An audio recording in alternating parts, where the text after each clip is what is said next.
Welcome to Thoughtfully Us, the space where three therapists of color sit down to talk about mental health, real life, and the human side of healing. We're colleagues, friends, and licensed therapists.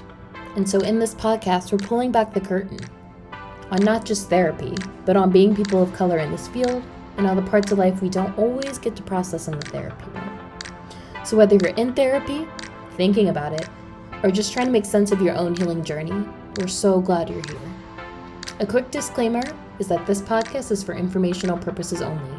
It is not a substitute for therapy, medical advice, or diagnosis. Listening to this podcast does not create a therapeutic relationship with any of the hosts. Tease up for Thoughtfully Us. Hello. Hey, everyone. I'm sorry, everyone. Listeners, Nellie is struggling this morning. I have the giggles, and we've tried to start this podcast a few times, but I keep messing up. So we're keeping this. We're keeping this in. It's raw. It means you're happy. Yeah. You know what? Sun is shining. Mm-hmm.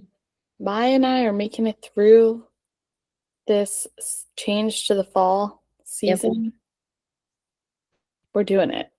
We're doing it. We hope you all are too. Yes. Luckily, Morgan is unburdened by unbothered the impacts of seasonal changes. Yeah. I was going to let you guys have your moment. That's a big deal. But listeners, this week, you have heard about Maya and me's seasonal depression and mood changes. You've heard about Morgan's first trimester trenches. And so you've gotten to know a little bit about some stuff that we go through. But we, in preparation for a series that we're starting, per your request of wanting to get to know us, which we'll talk a little bit more at the end of this episode about, but in preparation for that, we thought we would start by sharing things that you might not have known about us or guessed about us. We also wanted to just kind of go through some, I don't know, would you call them fun facts or more just kind of like therapists, kind of like 101-ish a little bit? Yeah, I like that. Therapist 101. And like the shocking parts about what we kind of were able to understand about us as therapists, maybe things we were taught again in school or from experience that we were like, this is great, but it's not really reflecting who I am or who I want to be as a therapist too, as well. A big one for me, since I was like a teenager, is I cannot do meditation. And that's a big one. I recommend it to people. I think it's great if you're able to do it. I think it really is helpful for a lot of different symptoms. But since, again, I was like a teen, I just have not been able to do it. I just can't shut my mind off. In grad school, we had a class where we would do it every morning. She would make us do meditation a lot. And I would always be like, I don't, this isn't, nothing's happening here. So I think that was a big thing because I feel like that's definitely in the world. And again, I do like recommend it, especially if people seem to benefit from it or feel like they might be willing to try. I always think like try whatever you can, and try things a few times so you know like, oh, it actually works or it actually doesn't. But that's a big thing for me because I was like, I just don't meditate. I hear you on that. I can't. Meditation does not work for me either. But I feel like that's good for us to know because I like will recommend it to people. And like when I've like, just because of its like the research behind it, but when I've ensured that they're successfully like implementing it and it still doesn't work, then I feel like I'm able to like change and shift things more than maybe other people who would be like, no, this could really help. Because I'm like, no, it's like, it doesn't work for everyone. Yeah. And that's okay. Yeah. What about you guys? Are there other coping strategies or skills in our field that are very common that you don't necessarily vibe with or can't see yourself doing very often? For me, it's also meditation. Like I can't do it. Part of that is because like my parents are really big on yoga and meditation. My mom is like a professional yoga instructor before, like well before that was like a cool, trendy thing to do. Like I got teased when I was in elementary school that my mom was doing yoga, and like other parents who knew my mom like quit her engineering job to be a yoga instructor were like, what is she thinking? Now I'm sure a lot And of look at the field now. yeah, a lot of those people who teased are now going to Pilates and yoga themselves. She's a pioneer. Yes. So, but because of that, I was like attending yoga classes and doing meditation like retreats with my parents when I was in like elementary school. And I was like, these are so boring. These are miserable. Like, why isn't my mom talking to me? She's like eyes shut but not sleeping. What's going on?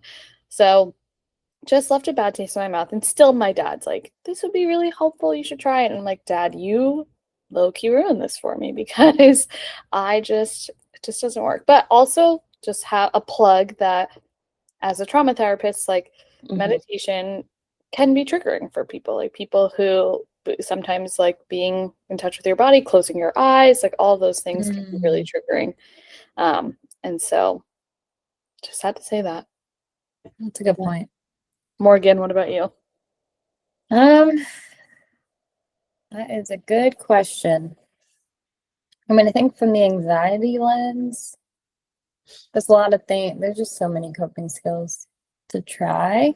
So I always try to teach my clients just a variety of things you can do when you're sitting in class or when you're walking or when you're like in a conference or something like that.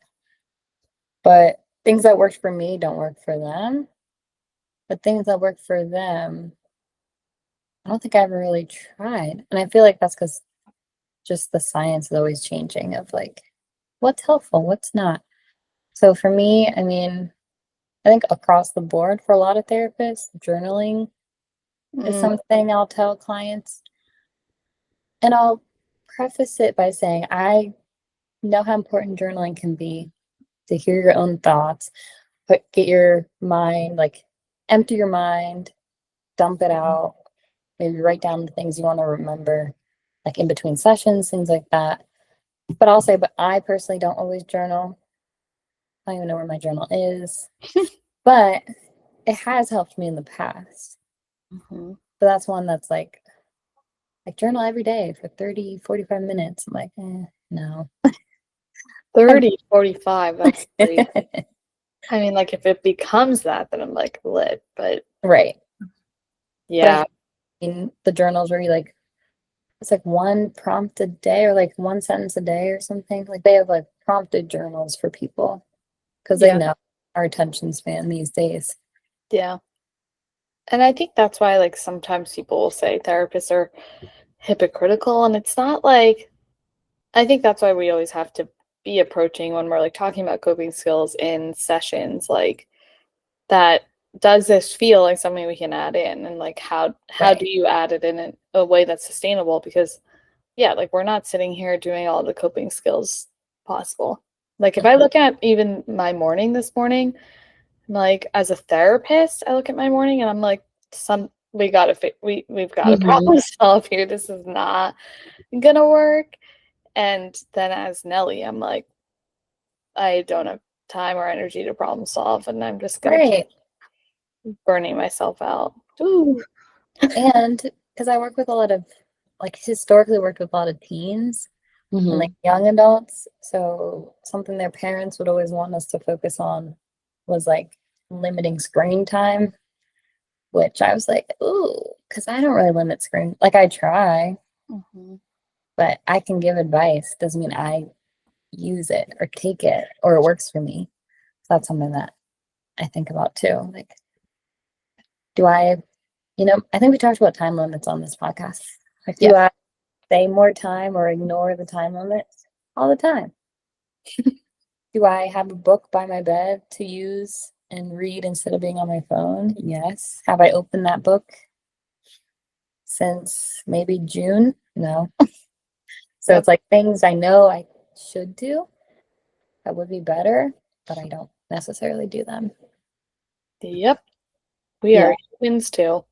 Yes. Kind of like preaching about self-care, which we've done a lot and we Mhm. still will do. Mhm. We're not always the best ourselves at it. Similar Mm. to like balancing work and life and all of these things too. I feel like all of us have gotten that. I feel like for each of us, there was times where we were really swamped and like couldn't set boundaries with like work and stuff. But I feel like we've all made strides Yeah. Mhm.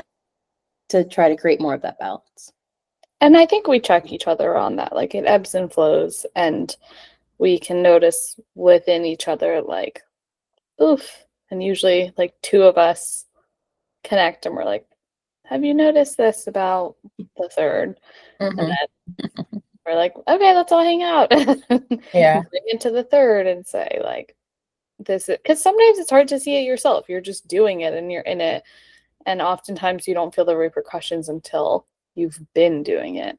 But it's cool if you can notice it before. So, things that you might not have guessed about us is that we are a mess. To summarize, I was like, oh, speak for yourself. okay. Maya and I are no, I'm kidding. No, we Yeah. are we're killing it. And life is messy. Yes. Life And we're is like- human. So I think that we always bring that back because we're not perfect. And we're always, our field, we're always learning, I think also is something too. And a lot of it is learned experience, I feel like, as well. So like Mhm. there might be a client where like, wow, maybe this would be good. We might research like certain things that might help this client in particular, which is like maybe new to us. We might get nervous doing an intake for the first time or, you know, kind of being in new settings as well too. Mhm. It's all new, all learning. And everyone's kind of individual. So something like I said earlier that works for someone might not work for the next person. So like how can you tailor it and work together to figure out like what will help you? What makes the most sense to fit into your life? Because clients are fill in the blank. The expert on their own experiences. Exactly. They are the experts of their own lives. Mhm. Huge slogan in the counseling social work world, but it's true. Yep, most definitely. So, is there anything else you feel like as therapists? Oh, I think this is another one. I feel like people Mhm. don't like we're nervous. Mhm. We are like before we meet with you for the first time, if it's our first session or we're calling you back, like we are we're nervous. We're nervous to that like about what we're gonna say. I'll like trip up on my words like I often do on this podcast. And I'm like, inside, but outside, not so much. Or maybe, I don't know. So, we are nervous still. And no, I think no matter how long or how confident we feel in something, um, we're still gonna feel nervous with it. Mhm. Nervous and also feel like we're not like we don't know what we're doing sometimes. Mhm. Termed imposter syndrome, which comes up a lot. I'm just like, do I have enough knowledge? Do I have enough skills? Am I good enough to work with this population of this issue? Or after how many years have we been? 2019. Oh, I can't do math this morning. I think we're closer to 10 years than we are far away from it, from being in the field. Even still, I'm like, am I doing this correctly? Yeah. Am I a good therapist? Ugh. Question we asked ourselves, and there's like no right answer, right? Because we could be a great therapist to someone and like a not great fit for someone else. And that's the tricky part. But it's making sure like I think finding fit is so important. Like finding the right fit and constantly evaluating. Like as a trauma therapist, I worked with people for a really long time, and it's easy to kind of just like get in our swing and of the work we're doing, and I have to like constantly evaluate like this was really helpful to them in the beginning, is this still helpful now? I feel like I was trying to think if my nerves change if it's in person versus virtual because I do both, but I feel like it's kind of the same. It's just like getting to know someone. And usually, of course, I've talked to them before for like a discovery call, but it's very different of course, in real time in session too. So, but I definitely feel like I do get a little nervous as well too. So that is a big thing for sure. Yep. What about talking to like other colleagues in the field or networking? You guys get nervous or have like imposter syndrome? We know that you're the networking queen, Morgan. Definitely get nervous. And I think I think we all feel that way at the same time. Mm-hmm. Like, I think we're all nervous talking to the other person, and the other person's like probably really nervous, and we don't notice that. I feel like when we've gone to, well, except Morgan, I feel like you're not really nervous when you network. I'm always nervous. What? If you're ever, Morgan works the room, if you're ever nervous about networking or like, bring Morgan along with you. She will help you. So let us know if you guys like would have guessed this about us, that like we're nervous, we have imposter syndrome, we struggle to use our own coping stuff. Or like maybe not even about us. Let us know if like you recognize that maybe about therapists in general or like your own therapist. Because I do think it's helpful just for the relationship that everyone recognizes that like everyone's human in the room. Mm-hmm. And so personally, like I said, we're starting a series. What's it called? Meet the host behind the mic.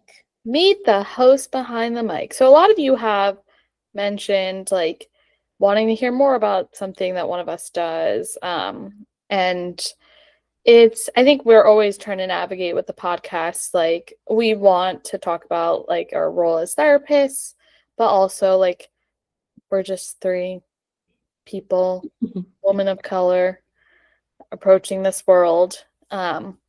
And so we've tried to share a little bit about ourselves in our episodes, but there's three of us, and sometimes that like we can't dig that deep. So we are starting a series where there's going to be an episode kind of designated for each one of the hosts where we talk more about and like ask some questions about both like professional stuff in the therapy world and also like our personal selves. So to kick that off, we thought we would explain a little thing about ourselves that you might not have guessed or known. If you're listening as a friend or family member and you do know these things, you still might be interested. Yeah, very true. So it was kind of hard to think of like a fun fact or something, I guess, like we said, no one else knows. Yeah. I don't know really if mine are something no one knows, but I think sometimes they can be interesting. So I'll go first. Go. So I, as discussed in other episodes, like love music. I think it's wonderful. It's definitely like a fun fact I've shared, even though I'm like, is it even a fun fact? I just like music. But anyway. You're a musician. Okay. Anyways. Yeah. Whoa. Maya and Morgan will be like, we love music. And like the people who know them obviously know that they are very, very musically talented. But I don't know if all of our listeners know that. So I'm going to yell it from the rooftops. Yes. But I think it was middle school. Maybe, I taught myself how to play guitar. And then I ended up taking guitar in high school. But by then I already had a guitar. I already knew like a few things, but I wanted to like tune up my skills, I would say. But that was cool because Morgan and I from a young age started piano. I think we were young. Yeah. Right. 7 or 8. And so I think that helped because of course chords and everything, notes are the same, but I think it helped learn that first and then be able to kind of translate or understand guitar a little bit better. So I think that was helpful and cool. I don't play guitar much now, like ever, but sometimes when I'm thinking of like, ooh, self-care, I'm like, maybe I could add that into my routine. So maybe that will be like a spiral season strategy for me too. The other one, which I feel like, again, some people know, is when I was young and from like kindergarten till whenever they stop asking you, what do you want to be when you grow up? I would always write, I wanted to be a doctor. And Grey's Anatomy came out. I was too young to watch it, but our mom would watch it. And I remember seeing it, some like snippets occasionally. And I'd be like, what's this? I need to do that. And kind of be there. And then, of course, when I was older and I watched it, I was like, this is amazing. But I hated science, math too at points, but I remember taking chemistry and I thought it was cool, but I was just like, I cannot do this. And then I was done. I was like, all my dreams and aspirations and hopes have died in chemistry. So I stopped. But then, of course, I kind of went back into the field in terms of doing social work in the hospital, which I was very lucky to do as a graduate student and then as a real licensed professional. And so that was really great. And getting to know my specific doctors and nurses and being able to learn so much and be a part of so many cool things, like research and just care conferences. And they just always were able to answer my questions because I really wanted to understand more than just like the social work aspect, but I really wanted to kind of understand like the medical long-term aspects too. And so that was really great. And I'm always, like, wow, what if I had become a doctor? But I didn't, and I'm okay with that. Yep. Fun fact, Maya and I worked at the same hospital. Yep. In New York City. So we got to do all our orientation and like trainings together. Yep. Which was a lot of fun. And we did not realize how, I feel like we took advantage of that. We didn't realize how fun that was at the time. I know. We definitely didn't. You guys did. Yeah. All the time. I would get texts of like, there's food in this office. Oh, we have a training at this time. Oh, let's leave early. Let's go walk around. Let's walk to Central Park. I was like, what? Because we were so close to like parks and stuff. And yeah, they had a lot of food for events. And we were off on Fridays. So. Oh my gosh. Oh, goodness. You guys will hear about Maya and I's adventures on our Fridays as graduate students. That's a story for a different time. But just know it was a lot of fun. I'm shaking my head because of their adventures that I hope they do share some of. Because it was wild. Morgan was victim to some of our the things we would get into on our off Fridays. She was victim to saving us out of some of them. So we will discuss one day. And they're probably like, the listeners are probably like, what are they talking about? I just want to know I was not off on Fridays. I had to go in and I worked after my internship. So I wasn't off till like 5, 6, maybe 6. I feel like it was later because you did your internship and then you worked after. Yeah. I think I was off around 6.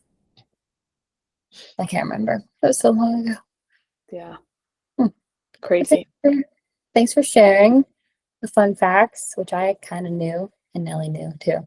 But something Maya didn't mention is, like, when I tell you guys Grey's Anatomy is all Maya watches sometimes, and the amount of times she's probably seen the show, at least seasons 1 through 10. Yeah. Yeah. The amount of times she's seen seasons 1 through 10, I don't even want to know how many times. I don't know. I can do all like the trivia too for it, which we win. I dragged them, or maybe at least Morgan, to a trivia one time. Shonda, get Maya. Shonda, you have a fan in me, but I stopped at 10. So, and I've seen some episodes here and there more recent because it's still on. It will outlive us all. Shonda will pay for her crime. Yeah. But I don't really keep up with it much now. Yep. You'll get back. That's momentary. You'll watch it like tomorrow. Like, Yeah. start from the Mhm. beginning. Maybe. All right, Nelly, you're up. Okay. I something people may not know about me is that I love to run. I feel like people would call me a runner maybe, but I feels Mhm. weird calling myself that because I had a high risk pregnancy, and so I was on like rest for the first 22 weeks. So, and then prior to that, I was doing IVF and was told I couldn't exercise. So I went the longest I've ever gone without running recently. So that feels very odd. Um, but yes, I ran high school track. I ran track in middle school and in elementary school. I ran my whole life. I was not always good at it. I got good at it in the last, like, since like 2014, I would say. In the last 10 years, I got a lot better. And I love it. I love it so much. It's my happy place. It's my happy thing. I think so many people would enjoy it if it was explained better, that it's really like not about how fast you go at all. It's about what feels good. And some of my best friends are the ones that aren't being tracked at all, where you have no idea how long you've gone and you're just doing it to feel good. So yes, I love to run. Mhm. I wish I could be doing it every day right now, but life is a little busy. But making time for it, exercise still has felt good. So I Yeah. feel like that's one thing. Um, and the other thing that I definitely most people do not know here, really only my family and my partner know this, is that I competitively sang Indian classical music most of my childhood. I quit a little bit before. I don't even know, honestly. But I was not, it was before I was 18. I was a child when I, Okay. yes. And then I haven't sang since. Well, you have sang, but not like that. Not, Not yes, trying to sing. Yeah. not trying to sing. I, which was like interesting that I just sang mainly like Indian music because I Mhm. also have been playing piano since elementary school. Mhm. I stopped playing piano though early, like in middle school, probably. But my brothers both play and are very talented. But I would like try and sing with that, and like it felt so different to me because it's different than like singing Indian music. But yes, I competed a lot. My weekends were filled with that. My dad was a huge pioneer in dragging me all around the state of New Jersey, sometimes out of the state competing. And then when I go see my family in India, I was forced to perform all the time. So I just was like, I'm never singing again if I don't have to. It became a chore, and I really haven't actually sang since then. So, yes, I don't think many people would have guessed that about myself because I Wow. honestly forget about that whole chapter until recently. I was at my childhood home and there's like all these trophies everywhere, and I was like, Oh. yeah, I've gotten Maybe. rid of a lot, Mhm. uh, but my dad would tell anyone and everyone who will listen that I sang and was very good. Oh. Hopefully we can hear you sing again. Yes. No promises. Musical talents. That's why we're all related. Yes. I also think for your running, which is cool, is that you run throughout every season. Oh, yes. Fall and winter runs are the best. I run like hot temperature wise, and so winter runs feel like the best ever because after like the first 10 minutes, you're warm and you're outside, and it really, really, really helps my like mood changes with seasonal changes. Mhm. Um, so I love running outside during any season. I would actually say the seasons that people like most are my hardest seasons. Mm. That makes sense. I have a question though, since Maya mentioned something. Yes. When you were asked what you want to be when you grew up, what was your answer? I also wanted to be a doctor. I wanted to be a doctor or a lawyer. Now, many people in my life tell me I would have been a good lawyer. Like that would have clicked. But I think, I don't know if that's a compliment or it just has to go with how direct maybe sometimes I can be. Um, so not sure about that. But yes, I also wanted to be a doctor. And then my brother became a doctor. And I was like, whoa, that is really hard and expensive and a lot of exams and a lot of anxiety. And he's an incredible doctor. And is our family's personal doctor as well. We contact him constantly to ask questions, and he's the best. But seeing him do it, I was like, oof. So then I would tell people I wanted to be a lawyer, but somehow I'm here. No, in college I like majored in psychology, and then I really liked it. And then I had a professor who was a social worker, and I was like, wait, that looks like my jam. Yeah. Mhm. And I'm happy to be here. Not that. We have the same story with the professor who was a social worker. Yeah. Yeah. Like, you should consider social work school. And I was like, what is that? Yeah, literally. But here we are. Here we are. What's Nice. your fun fact, Morgs? So I have two, I guess. I'll start with what you wanted to be when you grew up. Mm-hmm. I was always voted. I don't know why people were voting in elementary school, but I was always voted most likely to become an author. I Which can so see that. reminded me that in 5th grade, I actually published 2 books. About what? Morgan, what are you? Maya, you remember? I was in like the gifted and talented little thing, but I published 2 books. They were 2 I'm sorry. like Where are they now? Dale is creative writing books. I have them. They're somewhere in my bin of stuff. So I have 2 published books, which is cool. And ever since that, I was like, oh, maybe I actually could be good in this whole writing thing. So I love creative writing. That's why I think I love like TV and movies. I just love like stories and reading. But then someone was like, oh, you're going to be a doctor one day, like an academic doctor. And I was like, oh, yeah. And they're like, and you'll be an author. I was like, oh, yeah, I guess that's true. So maybe my dream will come true. Maybe. I Wow. need to hear more about your published book. Yeah, you need to find them and read them out loud. Yeah. I know, I need to find them. I'll find them and I'll post a picture of them because we had to draw our own like illustrations in the cover, and I'm so bad at drawing. And so, but I think the story was pretty good. Morgan Whatever Jenner. it was. Oh, Morgan Eisman. Yes. Author, Yes. publisher. Yes. So that's a fun fact people might not know. The second thing, which I guess ties in with stories, is theater. Since I was in elementary school, since we saw The Lion King on Broadway, I think it was touring here or something, I was like, that's what I want to do. A mix of singing, acting, and dancing.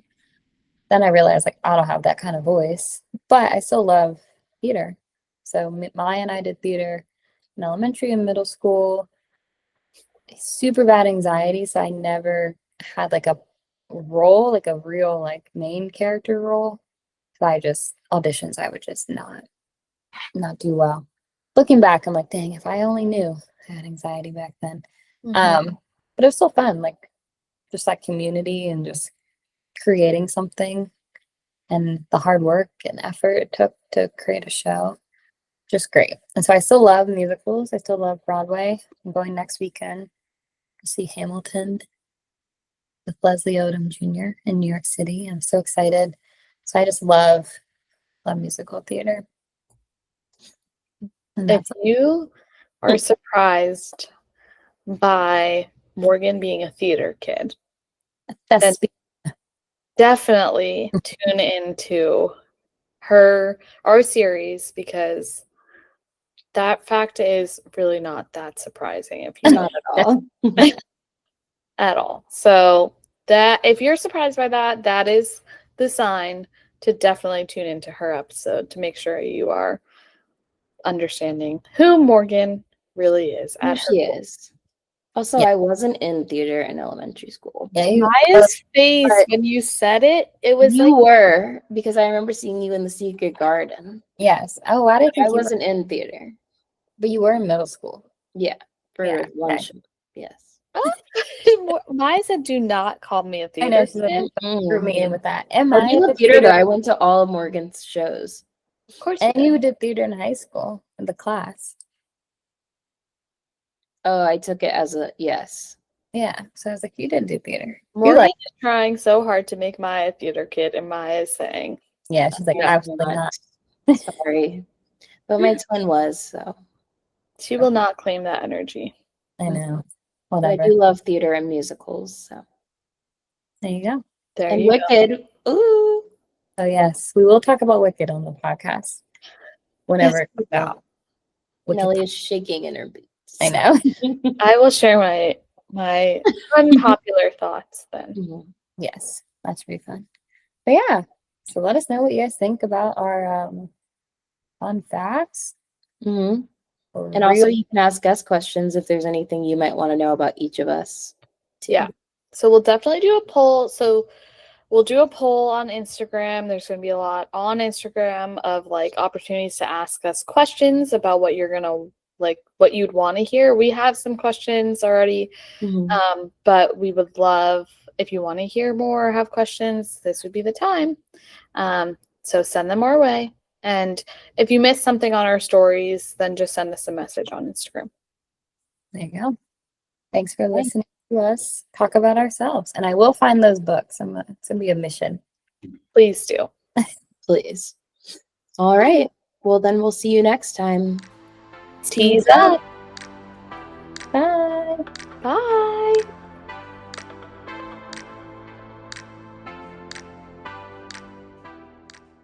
Thanks so much for joining us for today's conversation. We hope you felt seen, supported, and maybe even laughed a little along the way. If you enjoyed today's episode, please subscribe to the podcast so you never miss a new one. And we'd love it if you left us a rating or review. It really helps more people find us. You can also connect with us on Instagram at thoughtfully_us and let us know what you want to hear about next. And remember, while we're therapists, this podcast is not a substitute for therapy. If you're struggling, please reach out for support from a mental health professional in your area. Thanks for listening, and we'll see you next time.